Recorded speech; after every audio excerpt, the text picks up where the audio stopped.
Of course I would do that for you. I would do anything for you because I love you. I promise, I will never bring it up again. You never have to get a Maine Coon. Sheila?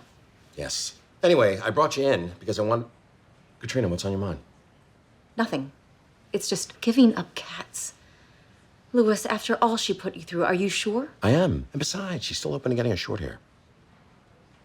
Well, then I'm happy for you. And I'm happy for you, too. Because today is the day that you get to make your two greatest loves more efficient. Don't tell me. We're merging with Zane. We have more associates than we can handle, and you need the one person who worked at both firms to cull that herd. Exactly. And now I need you to come up with a list of the 10 least efficient associates without telling me names or whether or not they come from Zane or Russ.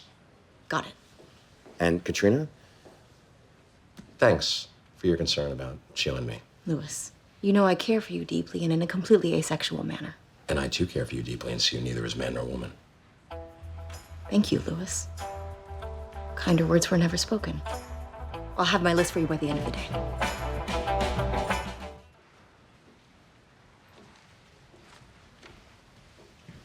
Katrina, what are you doing here? I gave you an assignment. I finished it. What do you mean you finished it? I asked you to evaluate 50 associates. How could you have done that already? I didn't. Patty did it for me. Who the hell's Patty? Not who, what? Personal assessment, tallying and totaling individual efficiency. Say what now? I plugged in 16 parameters and quantifiables. Patty popped out a list ranking the associates from 1 to 50. Katrina, this is amazing. Not only that, it's completely objective. The bottom 10 are the least efficient, period. Well, then I guess all that's left is for you to tell me who they are and for me to let them go. About that, Louis. I'd like to be the one to do the letting go. Katrina, I can never ask you to do that. You're not asking. I am. I don't understand. Why would you want it? Louis, you told me I could be senior partner one day, which means I need to be able to do things like this. And as Ned Stark would say, he who passes the sentence should swing the sword.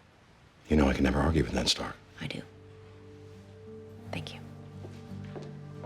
Katrina, make them clean deaths. I will.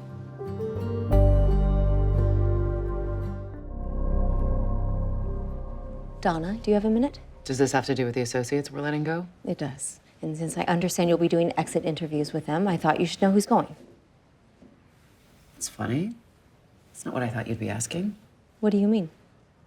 Katrina, are you sure you're gonna be okay firing people you've worked with for years? I mean, I know you value the firm, but this is... I know it isn't going to be easy, Donna. I was once let go from here, too. But I'll tell you what I told Louis, that if I'm going to grow in my role here, this is something I'm going to have to learn to do. Fair enough. Hang on a second. Has Louis seen this list?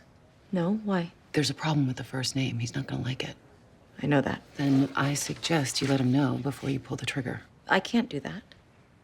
Why not? Because this process is supposed to be impartial. And if I tell Louis who I'm going to fire just because he won't like one of the names on the list, then... What won't I like?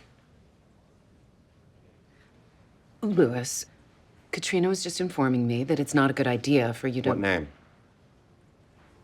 Brian. No? Louis. Donna, this is between Katrina and me. No, Louis, it isn't. This is about the firm and its integrity. You asked me to come up with an objective metric, and by that metric, Brian Altman has to go. So change the metric. I can't do that, and even if I could, he'd be just as likely to go down as go up. I understand that, but I don't give a shit. Anyone but Brian. Louis. Katrina, listen to me. You asked for this responsibility, so I gave it to you. So now I am telling you to find a way to keep him.